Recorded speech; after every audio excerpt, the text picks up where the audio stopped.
Greetings gamers, welcome to Platform 32. My name's Ian Higton from Platform 32 and also Eurogamer.net YouTube editor as well. If you didn't know already, you might have seen some legs pop up there. It's my kitten. Hello. She's sleepy, I'll leave her.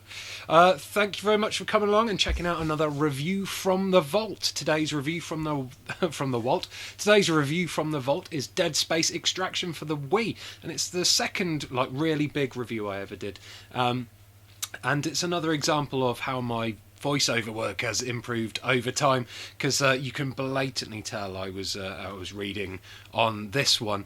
Anyway, this includes loads of scripted elements, loads of live action skits, which it features a lot of bad acting from yours truly, and also some really awesome special effects from a friend of mine called Brendan. And you can find links to his other work down below, but there's some really cool spaceship corridors and with smoke coming out and the spaceship exterior and asteroids flying around. It's really cool, looks awesome, so yeah, pay attention to those as well. It was a really fun one to make, this one. I bought loads of green card for green screens and some road workers lamps from B&Q or something to light the set. Anyway, they're about 25 quid each or something, so I bought a couple of them to light the set so we could get the green screen working properly. And we filmed it all. I sat in a chair in Brendan's living room and then green screen behind me and did all the cockpit Brendan did in 3D Studio Max, I think it was, and then stuck it all together in After Effects. Costume-wise, we tried to make it look a little bit Red Dwarfy, which is why I've got a fluffy Deerstalker hat on. I just look a bit like a scruffy kind of maintenance guy on a spaceship. This version, again, is really bad quality, though. The version I had, very dark, and that's due to the capture equipment that we had, and also I think we just made it look really dark for some reason. I don't know why, but it's very, very dark anyway, this version. So I've brightened it up a lot, so hopefully you'll be able to see what's going on. Don't expect anything in HD though. It's all it was filmed in SD anyway, and all the gameplay is captured in SD because it's a Wii anyway. But yeah, it's pretty bad quality again. Looks very old school. Keep an eye out for my favourite sequence though, which is the very end sequence where I'm in some maintenance shaft. And there's a quite nice little horror twist at the end.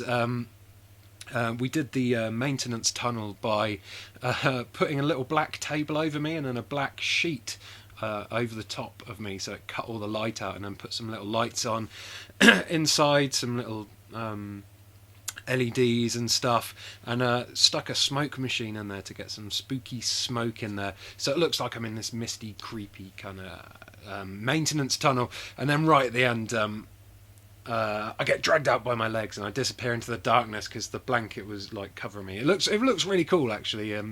Very cool kind of special effect and set piece for minimal budget, which was good. Sorry again for the lack of streams, by the way. I've just been so busy with Eurogamer that I just don't have time in the evenings, but once next gen's calmed down, once I've stopped having to do 2 or 3 live streams on Eurogamer per day, then I'll be able to get back and do some Platform 32 ones. But I hope these are entertaining you in the meantime while I'm being a bit lazy. So anyway, thanks for watching. Hope you enjoy this one. This is a pretty epic review. It aged badly and I cringe at my acting and my script work, but technical wise and scripting wise, it's just a lot of hard work put into it. I think it took about 2 or 3 weeks to make this one, but yeah, enjoy. Bye bye.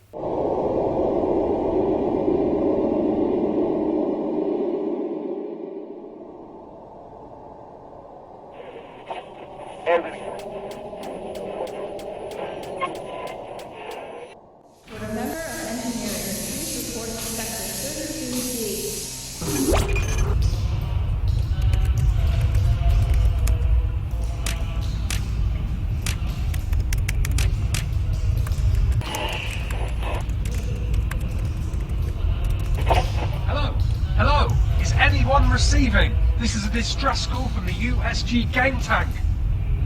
Please respond. To anyone who can hear this distress call, I'm Captain Higton of the USG game tank. and we have a problem. A massive problem. Due to an electromagnetic pulse from a passing asteroid, all our 360s have red ringed and our PS3s have overheated. In yellow light, man. No, it won't even go past the menu screen. It's screwed. Seriously, all we have to play on now is the Wii.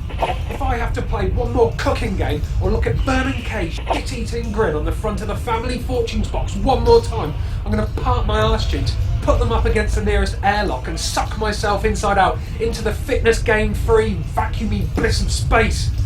Yeah, it's pretty safe to say that the standard of games on the Wii has hit an all-time low. A slew of horrifically bad mum-friendly games have flooded the shelves of every video game store, and if you're in any way a gaming fanboy or fangirl, the chances of you having a Wii you regularly play on are slim.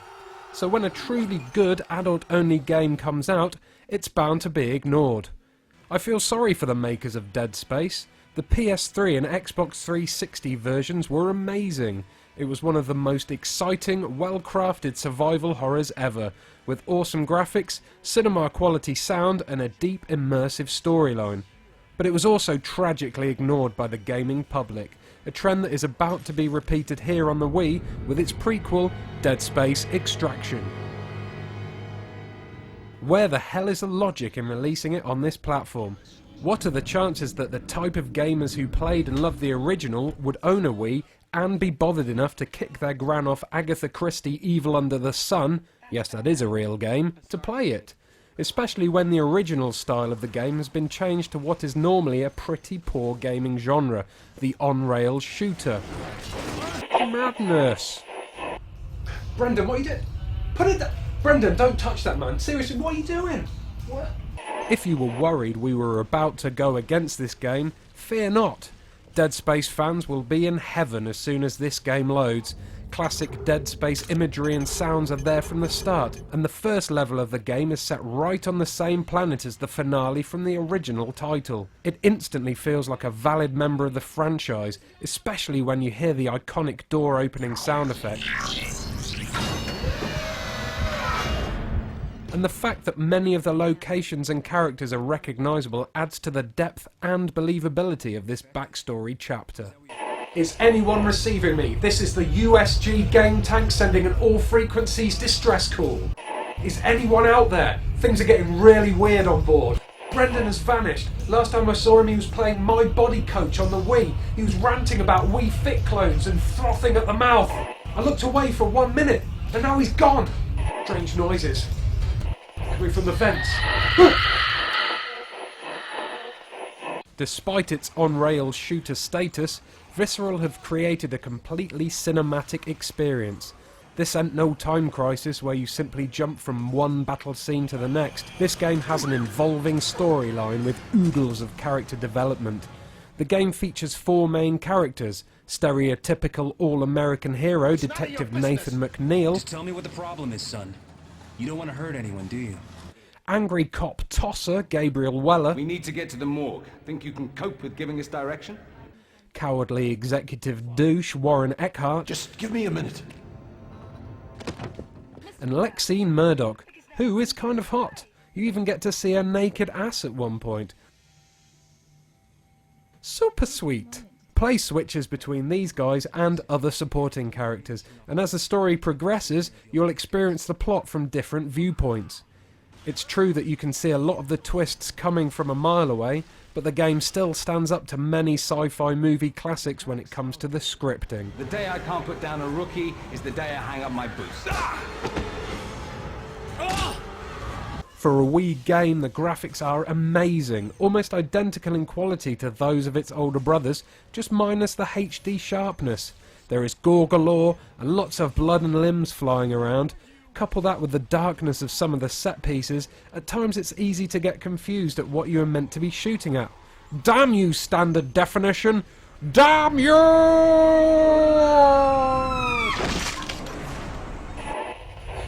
I can hear something coming, scrabbling and scratching through the vents. They keep whispering stuff.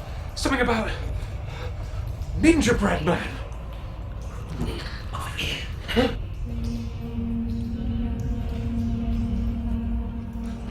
That came from above me. I must be quiet. Must be very quiet. Oh. Damn it! Oh. It's easy to see why the developers went for the light gun approach. Aiming for the limbs and sweet spots of the various necromorphs with your Wiimote is great fun, especially if you have a Wii Zapper. The selection of weapons is varied, most are recognisable, but there are a few newbies. A nice touch is twisting the Wiimote onto its side. Makes you feel all gangster, innit blood? Occasionally the shooting can get confusing and hectic, especially as you have to use your stasis power to pick up ammo and items. With so much happening on screen at once, and with the sometimes confusing camera views, it can be very hard to keep up with the action.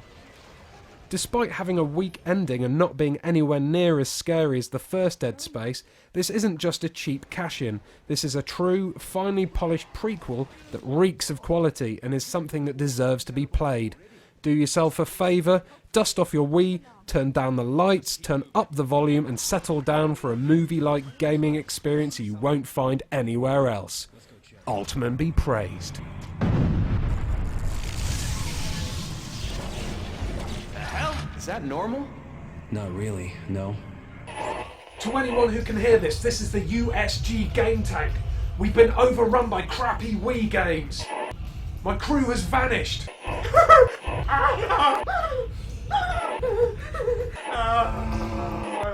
Warning! Warning! Main power grid failure. Damn you, Brendan! You must have cut the power to the main grid. I'm gonna have to crawl through the vents to the main airlock. Shit. Would all Game Tank employees please report to the safe pod area? That means you, Ian. Oh crap, I'm lost. Brendan? Brendan? I think he's gone.